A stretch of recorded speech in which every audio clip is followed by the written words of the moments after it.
Hello everyone and welcome to DIY Ideas. Today we're doing a triangle scarf or a shawl, and you can see here it's gonna be pretty simple, but it's still gonna look amazing, and I love the color today. So yeah, stay tuned and I'll show you how I did it and what exactly I used. This is very beginner friendly, so let's give it a shot.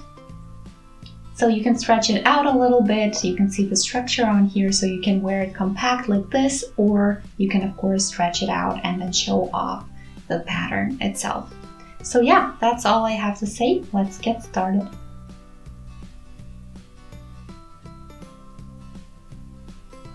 So here is our creative So Cool So Soft Cotton Chunky yarn, and we have 100 grams, 100 meters, and 100% cotton.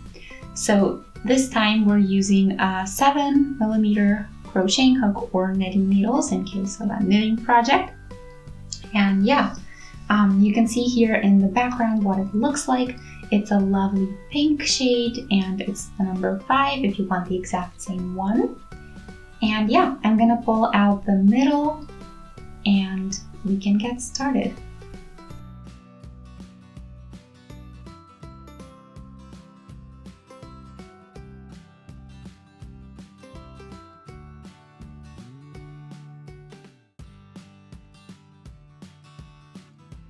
Okay, I took a little bit more out than planned, but that's not a bad thing. We can find the beginning here. Okay, looks good. Here is the very beginning. So I'll start with a slip knot and then I'll chain 5.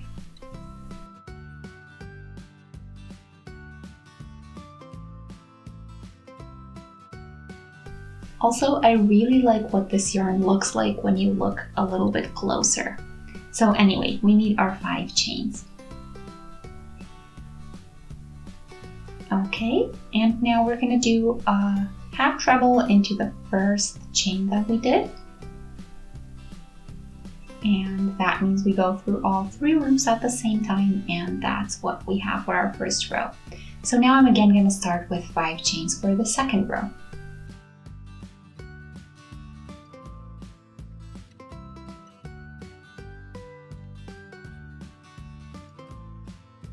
Then we turn and we go into this big spot, and around these chains I do a single.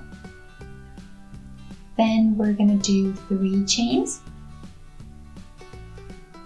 and 1 half treble.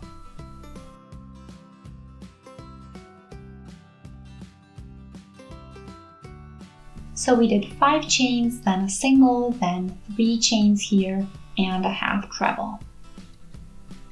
And yeah, the half treble here is the same height as 2 chains, so that's how we're replacing the 5 chains with a half treble and 3 chains.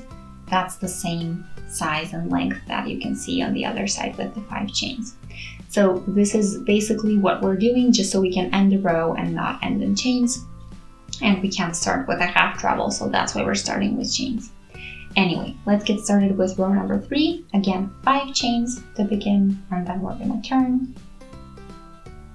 Then into this big bow, or around the chains from the last row, we go in with a single, we do 3 chains, and then the next bow also gets a single.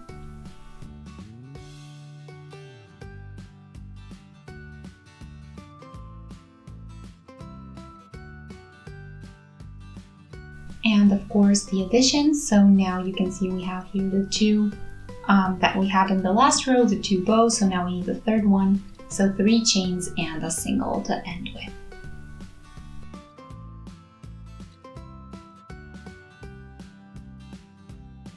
Okay, there we go. So now you can see what the third row looks like. And yeah, we always start with 5 chains and we end with 1 single and 3 chains that you can see here. And everything in between are the singles and the 3 chains for all of the bows. So anyway, we can continue and I'll show you another row, but you already know everything you need to know for this pattern. So let's do 5 chains, and then we're gonna do a single around the bow, and then in between, like in the middle, when we're not doing additions, we're just doing 3 chains and a single for each bow that we have.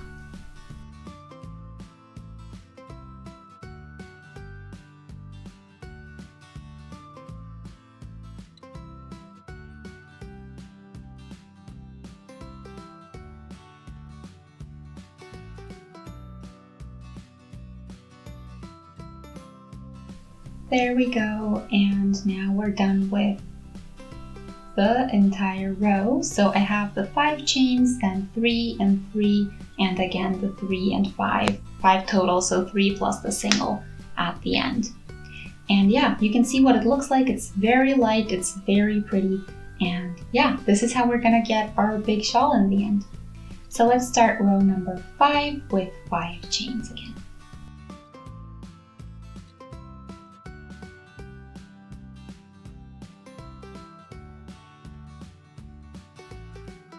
Into the bow goes a single, and then we're going to keep doing 3 chains, a single, 3 chains, a single, and one more time 3 chains and a single, and then we can do the addition as well.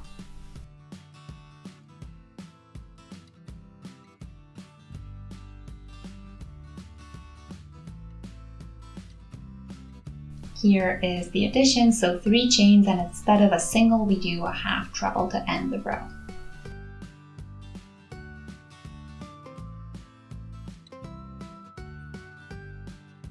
5 outside, 3, 3, and 3, and then the 3 plus the 2 that actually are equal to 5.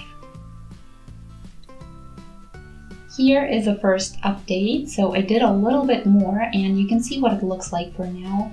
So you can see the structure, what kind of a pattern this fills when we do this. So as you can see, we can also stretch it out a little bit or keep it more compact. This is completely up to you, and also can depend on the weather outside. So this is a very flexible shawl. Yeah, and anyway, I have a little bit more to go. So you can see here my ball of yarn still. So that's what I'm gonna do next, and then I'll be back with an update. So I am almost done. I don't have a lot of yarn left over, so yeah, the length is pretty nice already, and I don't have enough for an entire new row, so what I'm going to do is stop here. So I stopped at the single, and now I'm going to shorten this leftover thread, and then we can pull it out, tighten a little bit to keep it in place. We're going to weave that in to hide it, and we also need to weave in the beginning thread. And yeah, since we had a pretty big ball of yarn, this means that we just have those 2 spots to weave in. And yeah, you can see the structure now, the entire shawl when it's completely done. And yeah, it's pretty nice. It can be very light, but you can also keep it more compact so that it keeps you warmer in case you have some cooler evenings or nights. And yeah, I really like the way it looks. Also, what I forgot to mention before, I did not use a 7mm hook since I wanted this a little bit looser. So what I did is use a 10mm crocheting hook, and it worked amazingly. So of course, this depends on what you want to get in the end and the style of your project. So I hope you enjoyed. Feel free to shoot us a thumbs up, subscribe, don't forget the notification bell, and see you next time. Bye!